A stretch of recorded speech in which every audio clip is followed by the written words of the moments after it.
My name is Bobby. I'm 24 years old now, and what I'm about to share happened when I was 16.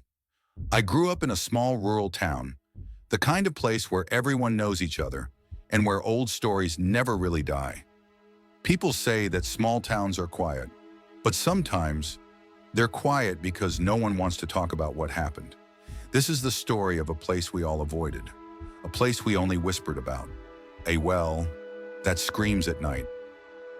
In the countryside where I lived, local legends were treated almost like facts. They weren't bedtime stories, they were warnings. The most famous one was about an abandoned farm just outside town. At the center of that property was an old stone well. People called it the Screaming Well. Anyone who passed nearby at night claimed to hear screams coming from deep inside it. Not animal sounds, not the wind. Human screams. Most people avoided the place completely. Others crossed themselves when driving past it.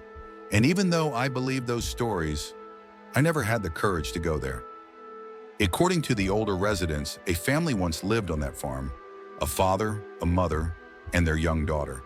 They were described as kind people, quiet, simple.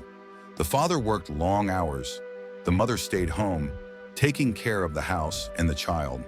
The well was in the backyard, covered by a heavy stone lid, so heavy that no child could ever lift it.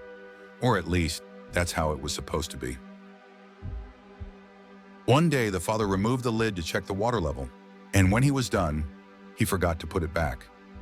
The next day, while the mother cleaned the house and prepared lunch, the little girl played freely in the yard. She had never seen the well open before. Curiosity did the rest. She leaned over to look inside and fell.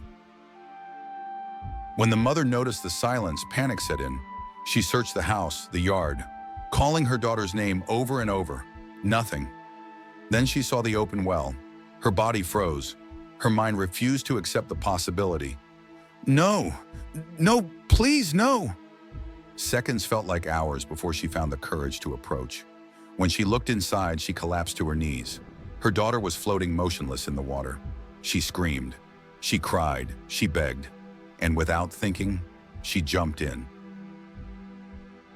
Later that day, the father stopped at the market on his way home. He bought his daughter's favorite candy and flowers for his wife, something he always did. When he arrived, the house was silent, no laughter, no footsteps. He searched everywhere until he reached the backyard and saw the well. The rescue arrived too late. Investigators concluded that the mother tried to save the child and lost her life in the process. Days passed. The father was consumed by guilt. Then the truth fully sank in. He was the one who left the well open. The weight of that realization broke him. One night, standing at the edge of the well, holding a firearm for protection, he heard something. Screams. Clear. Desperate. He recognized the voice. It was his wife. Overcome by guilt and grief, he fired the gun. Neighbors heard the shot. The family was gone. After that night, the farm was abandoned. But the screams didn't stop. People claimed to hear a woman crying and screaming throughout the night. The sound carried across the fields. No one ever moved into that house again. But curiosity is dangerous. And years later, we decided to go. I was 16. 3 friends from school and I walked to the property one afternoon. The house was overtaken by vegetation, broken, decaying. But one thing stood out. The well, completely visible, clean, as if someone still took care of it. The air felt heavy, oppressive. None of us spoke. We approached the well slowly. No wind, no insects, just silence. We opened the lid and waited. Nothing happened. Minutes passed. One of my friends laughed nervously and said it was nothing. We turned and ran. Relief didn't last long. As we walked away from the property, we heard it. A scream so loud it felt like it ripped through our ears.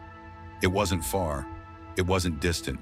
It was close, human, desperate. We ran without looking back. None of us ever returned.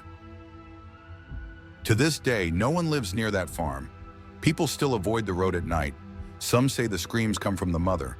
Others believe it's guilt echoing through time. All I know is this: some places don't forget, And some tragedies never stop screaming.